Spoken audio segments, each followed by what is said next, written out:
Hello friends, स्वागत है आप सभी का एक और बेहतर वीडियो में। फ्रेंड्स, आज हम लोग जो है सीखने वाले हैं क्या, गुणनखंड हल करना सीखें, यानी गुणनखंड को हल कैसे किया जाता है। तो इस वीडियो हम लोग यही देखने वाले हैं। तो सबसे पहले आप लोग यहाँ पे देख सकते हैं, ये आपका है पहला क्वेश्चन। यहाँ पे पहला क्वेश्चन है, ठीक है, ये पहला नंबर का क्वेश्चन है।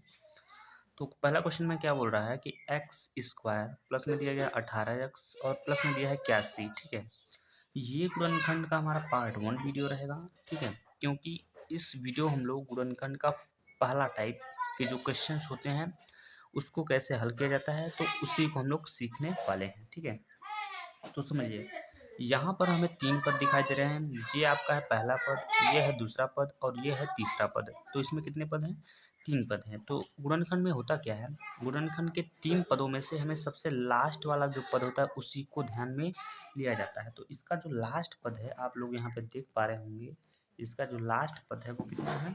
तो 81 है, ठीक है। कितना है भाई? तो 81 है। अब देखिए, 81 को आप लोग को क्या करेंगे, 81 को आप लोग को करना क्या है, तो 81 को आप लोग को ये करना है कि ये 81 जो है ये किसके पहाड़ा में आ रहा है और कितनी बार में आ रहा है।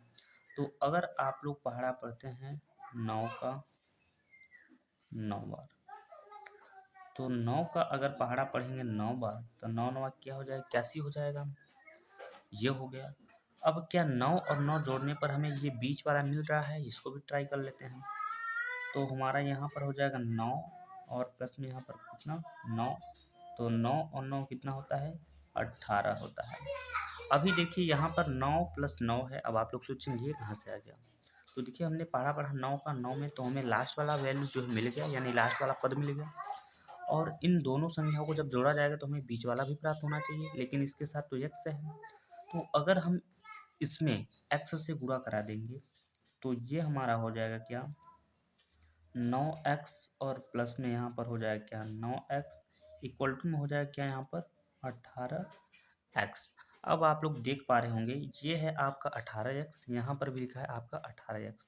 तो कहने का मतलब 9 का पहाड़ा अगर 9 और पढ़ेंगे तो 81 मिलेगा, और 9 को जोड़ेंगे तो 18 मिलेगा, ठीक है। तो आपका जो गुणनखंड होगा वो हो जाएगा 9x प्लस 9x। तो कहने का मतलब, अब देखिए, अब यहाँ से ध्यान से आप लोग समझिएगा। तो गुणनखंड जब भी आप हल करिएगा तो एक्स स्क्वायर प्लस इतना आपको ज्यों का त्यों नोट कर लेना है। अब देखिए, अब आपको यहाँ पर पढ़ना होगा 9 का पहाड़ा 9x, क्योंकि 9 के साथ x लिखेंगे, क्योंकि 18x को जब हमने 18x को जोड़ा तो 9 और 9 ही जोड़ेंगे तभी तो आएगा 18, ठीक है। तो यहाँ पर आपको लिखना होगा 9 और साथ में x है तो x लिखेंगे, और प्लस में ये वाला 9 और साथ में x और प्लस। अब ये वाला वैल्यू नहीं लिखना होगा। क्यों नहीं लिखना होगा? क्योंकि ये तो हमने आपको समझाने के लिए यहाँ पर बताया है कि 9 और 9x जो है जोड़ेंगे तो 18x हो जाएगा, जो कि हमारा बीच का वैल्यू लाना था, ठीक है। अब जो हमारा लास्ट की जो पद दिया गया है उसको हम लिखेंगे तो हो गया 81, ठीक है। अब हमारे पदों की संख्या यहाँ पर कितनी हो गई, 1 2 3 4 हो गया। तो हम क्या करेंगे, दो दो का जोड़ा बना लेंगे। तो इसमें और इसमें अगर आप ध्यान से देखेंगे तो यक्स हमारा कॉमन है। अब कॉमन का मतलब आप नहीं समझ पा रहे हैं तो अभी आराम से देखिएगा, अभी आप देखिएगा यहाँ पर शुरू में लिखा है क्या, एक्स स्क्वायर लिखा है, ठीक है। तो एक्स स्क्वायर का मतलब ये होता है कि एक्स गुणे में एक्स, यानी एक्स कितनी बार, 2 बार एक्स है। तो इसको हम तोड़ लेते हैं यहाँ पर। तो यहाँ पर जब हम इसको तोड़ेंगे तो ये हो जाएगा एक्स इंटू में क्या हो जाएगा एक्स, और प्लस में यहाँ पर कितना है 9। इसको भी आप तोड़ लीजिए, 9x अलग अलग कर लेते हैं। यहाँ पर क्या है 9 इंटू में x प्लस 81 को जब हम तोड़ेंगे तो इसको हम लिख सकते हैं 9 और गुणे में 9, क्योंकि 81 लिखा है। अब आपको जो है ये करने से आपको कॉमन लेने में आसानी होगी। जैसे कि इस वाले वैल्यू में हमें x दिखाई दे रहा है, इसमें भी x दिखाई दे रहा है, तो x को हम क्या कर लेते हैं, कॉमन कर लेते हैं, निकाल लेते हैं। उसके अलावा इसमें x एक और है, लेकिन इसमें दोबारा x नहीं है, तो अब क्या करेंगे, हम ब्रैकेट लगाएंगे। इस वाले x को हम कोष्टक में कर देते हैं, और प्लस ये वाले 9 को हम क्या करेंगे, कोष्टक में लिखेंगे और कोष्टक बंद कर देंगे, ठीक है। आई होप आप सभी लोग को इतना तो समझ में आ गया होगा। अब लगाइए प्लस, प्लस लगाने के बाद अब इसमें देखिए क्या कॉमन है, इसमें x है लेकिन इसमें x नहीं है। तो इसमें क्या है 9 है, इसमें भी 9 दिखाई दे रहा होगा, तो 9 हमारा इसमें से कॉमन हो जाएगा। तो 9 को जब हम बाहर निकालेंगे तो यहाँ पर आपका जो बचेगा x बचेगा, और प्लस में यहाँ पर एक क्या बचेगा, 9 बचेगा, तो 9 लिखेंगे। अब ये ब्रैकेट और ये ब्रैकेट हमारा जो है सेम हो गया है, तो हम क्या करेंगे, इसको एक बार नोट कर लेंगे। तो लिखेंगे यहाँ पर x प्लस में 9, ठीक है, एक ब्रैकेट हो गया। अब अगले ब्रैकेट में क्या करेंगे, जो बाहर है यानी x और 9 बाहर है, तो इसको हम कोष्टक के अंदर लिखेंगे। तो x और प्लस 9 ये हो जाएगा आपका आंसर, ठीक है। आई होप आप सभी लोगों को समझ में आ गया होगा। तो चलिए हम लोग समझते हैं दूसरे क्वेश्चन को। तो यहाँ पर आप लोग देख सकते हैं, ये आपका है क्वेश्चन नंबर दूसरा, और क्वेश्चन नंबर दूसरा में क्या दिया गया है, एक्स स्क्वायर प्लस में 10x और प्लस में क्या दिया है, 25 दिया है। तो सबसे पहले हमने क्या बताया था आपको, लास्ट वाली पद को देखना है, यानी लास्ट में क्या दिया है, 25 दिया गया है। तो हम क्या करेंगे, 25 को ही ध्यान में लेंगे। तो देखिए क्या करेंगे, 25 को इधर साइड में लिखिए। अब देखिए 25 किसके पहाड़ा मानता है, तो 25 अगर आप ध्यान से समझेंगे यहाँ पर, तो 25 अगर आप 5 का गुणा 5 में कराते हैं तो आपको ये मिलेगा 25, ठीक है, 25 मिल गया। अब क्या 5 और 5 जोड़ने से हमें ये बीच वाला वैल्यू मिलेगा, चेक कर लेते हैं। तो यहाँ पर हो जाएगा 5 प्लस 5, तो ये 5 और 5 कितना हो जाएगा, 10 हो जाएगा। चूँकि इसके साथ यहाँ पे x लगा है तो हम x से गुणा करेंगे, तो यहाँ पर आपका हो जाएगा 5x और प्लस यहाँ पर कितना हो जाएगा, 5x, और बराबर में यहाँ पर कितना हो जाएगा, 10, और साथ में क्या हो जाएगा, x हो जाएगा। तो बीच वाली वैल्यू जो हमारा है वो मिल चुका है यहाँ पर 10x, ठीक है। और हमारा गुणनखंड क्या मिला, 5 का गुणा कहाँ 5 में कराएंगे तो 5 5 25 होगा, 5x और 5x को जोड़ेंगे तो 10x हो जाएगा। तो समझिए, सबसे पहले हमने बताया था आपको कि एक्स स्क्वायर आपको लिखना होता है, यानी एक्स स्क्वायर प्लस इतना तो लिखना ही होगा। तो देखिए एक्स स्क्वायर प्लस लिखने के बाद अब देखिए आपको करना क्या होगा, अब आपको लिखना होगा क्या, 5x प्लस 5x, ठीक है।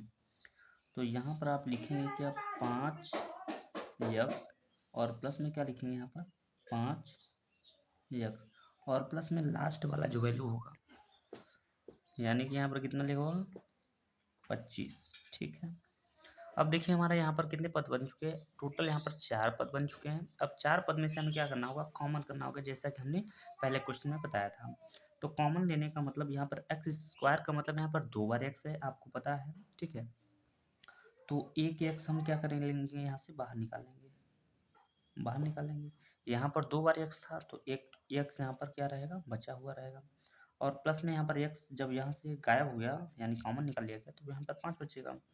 और प्लस देखिए यहाँ पर x है लेकिन इस साइड में x नहीं है, अगर आप ध्यान से देखेंगे तो, लेकिन इसमें 5 है, 5 से और 25 कट जाता है, यानी 25 में 5 2 बार हम लिख सकते हैं। 25 को हमें क्या लिख सकते हैं भाई, 25 को हम लिख सकते हैं 5 और गुणे में 5, तो भाई 5 एक है ना, कॉमन निकाल सकते हैं यहाँ पर। तो हम यहाँ से क्या करते हैं, 5 को निकाल लेते हैं बाहर, तो यहाँ पर आपका x और प्लस में यहाँ पर क्या हो जाएगा, 5 हो जाएगा, कुछ इस तरीके से। अब आप देख सकते हैं x प्लस 5, एक्स प्लस 5, ये ब्रैकेट हमारा जो है समान हो चुका है, यानी एक जैसा दिखाई दे रहा है, तो उसको हम क्या करेंगे, एक बार नोट कर लेंगे। तो x प्लस में 5, और अगले ब्रैकेट में जो बाहर है यानी x, और प्लस में ये वाला 5, जो बाहर वाला 5 है। तो इस तरीके से हमारा ये वाला भी गुणनखंड हो चुका है। आई होप आप सभी लोग अच्छे से समझ पाए होंगे। अब ये जो हमारा गुणनखंड अगला वाला है, ये थोड़ा सा अलग है इन दोनों क्वेश्चन से। तो चलिए समझते हैं अब हम अपने तीसरे वाले क्वेश्चन को। तीसरा वाला क्वेश्चन जो है थोड़ा सा आपको यहाँ पर अलग देखने को मिल सकता है, क्योंकि यहाँ पर स्क्वायर के साथ में संख्या है, लेकिन पिछली संख्या में स्क्वायर के साथ कोई भी संख्या नहीं थी। तो जब भी ऐसे क्वेश्चन मिलेंगे, यानी ऐसे, यानी स्क्वायर के साथ कोई भी संख्या आपको मिलेगा, तो इसका आपका गुणा जो है आपको करना होगा डायरेक्ट पीछे, यानी लास्ट वाले पद में, अंतिम वाले पद में। तो हम 12 का गुणा अगर इसमें 1 में करेंगे तो यहाँ पर हो जाएगा, लिखना नहीं केवल गुणा करना है, तो ये हो जाएगा 12 एकम 12। तो आपको समझ के ये चलना है कि अब यहाँ पर 1 नहीं, अब यहाँ पर ये हो चुका है 12। अब 12 किसके पहाड़ा में आता है, और उसको जोड़ने पर हमें लाना है कितना, 7x, ठीक है, यानी 7 लाना है। तो वैसे तो 12 जो है, ये अगर आप 2 का पहाड़ा पढ़ते हैं 6 बार, तो 2 छंगा कितना होता है, 12 होता है। तो गुणा करने पर हमें 12 तो मिल गया, अब क्या हमें जोड़ने पर ये बीच वाला मिलेगा, तो ट्राई कर लेते हैं। तो 2 और प्लस में 6, 2 और प्लस में 6 जब जोड़ा जाएगा तो ये हो जाएगा 8, जबकि यहाँ पर कितना है, 7। तो ये वाला आपका खंड जो है सही नहीं माना जाएगा। और किसके पहाड़ा में आता है 12, तो आप पढ़ सकते हैं 3 का पहाड़ा, 3 इंटू 4, तो 3 चौके यहाँ पर हो जाएगा 12। ठीक है, क्या इसे जोड़ने पर हमें 7 मिलेगा, तो यहाँ पर हो जाएगा 3 और प्लस में 4 इज इक्वल टू हो जाएगा 7। तो ये वाला खंड हमारा मैच कर रहा है, क्योंकि गुणा करने पर हमें 12 दे रहा है और जोड़ने पर हमें 7 भी दे रहा है। तो इसके साथ हम x को गुणा कराएंगे, तो यहाँ पर हो जाएगा क्या, 3x और प्लस में यहाँ पर कितना हो जाएगा 4x और बराबर में कितना हो जाएगा 7x। तो आप देख सकते हैं ये बीच वाला खंड हमें यहाँ पर प्राप्त हो चुका है। ठीक है, तो अब आपको क्या करना है, शुरू के जो मान है यानी कि 12x स्क्वायर, इसको आपको ज्यों का त्यों लिखना है प्लस तक। अब हमारा जो खंड मिला है वो 3x प्लस में 4x लिखा है, यही मिला है, क्योंकि 3 और 4 को जोड़ेंगे तभी तो हमारा 7 मिलेगा, और 3 4 को गुणा करेंगे तब 12 हो जाएगा। तो हम यहाँ पर लिखेंगे क्या, यहाँ पर लिखेंगे हम 3x और प्लस में क्या लिखेंगे यहाँ पर 4x प्लस में लास्ट वाली वैल्यू यानी 1। अब आप लोग ये सोचेंगे अभी तो आपने बताया 12, 12 देखिए समझने के लिए था, लिखने के लिए नहीं था। ठीक है, अब इन दोनों में हमें कॉमन ढूंढना है, तो देखिए 3 से हमें ये 12 भी कट जाएगा और इसमें x भी है। तो हम कहने का मतलब ये हुआ, इसको तोड़ लीजिए आप, इसको आप तोड़ेंगे 12 को, तो ये 3 इंटू 4 में टूट जाएगा, और एक्स स्क्वायर को आप ज्यों का त्यों लिखिए, क्योंकि इसका आप समझ चुके हैं कि एक्स स्क्वायर का मतलब कितना होता है, 2x होता है। यहाँ पर 3x को ज्यों का त्यों लिखिए, और प्लस में यहाँ पर लिखिए क्या 4x और प्लस में 1। इधर का हमने नहीं तोड़ा है क्योंकि इतना आप समझ चुके हैं। तो देखिए अब आपको साफ साफ यहाँ पर दिखाई दे रहा होगा कि इसमें 3 है, तो हम क्या करेंगे, 3 को बाहर निकाल लेंगे, इसमें x है इसमें भी x है, तो x को भी हम बाहर निकाल लेते हैं। अब यहाँ पर बचेगा क्या, तो यहाँ पर आपका बचा है 4 और साथ में एक x बचा है, क्योंकि एक ही x जो है बाहर था। ठीक है, प्लस अब यहाँ क्या बचा है, 3 भी निकाल लिया गया है, x भी निकाल लिया गया है, तो यहाँ पर क्या बचेगा, 1 बचेगा, प्लस लगा दीजिए। अब यहाँ पर अगर आप ध्यान से देखेंगे तो इसमें 4 है लेकिन इसमें 4 नहीं है, इसमें x है इसमें भी x नहीं है, तो इसमें कुछ भी कॉमन नहीं है। जब कुछ कॉमन नहीं होता है तो एक कॉमन होता है, आप सभी को ये पता होना चाहिए। तो एक कॉमन जब हमने बाहर निकाला तो यहाँ पर आपका बचेगा 4x और प्लस में 1। ठीक है, ये वाला ब्रैकेट और ये वाला ब्रैकेट समान हो चुका है, मतलब एक जैसा हो चुका है, तो हम क्या करेंगे, इसको एक बार नोट कर लेंगे। तो 4x प्लस में 1 एक ब्रैकेट में हो जाएगा, अगले ब्रैकेट में क्या होगा, ये हो जाएगा 3x और प्लस में क्या हो जाएगा 1 हो जाएगा। और इस तरीके से आपका ये भी वाला गुणनखंड हमने सॉल्व कर लिया है। आई होप आप सभी लोगों को समझ में आ गया होगा। तो इस वीडियो में बस इतना ही, मिलते हैं नेक्स्ट वीडियो, तब तक के लिए जय हिंद जय भारत।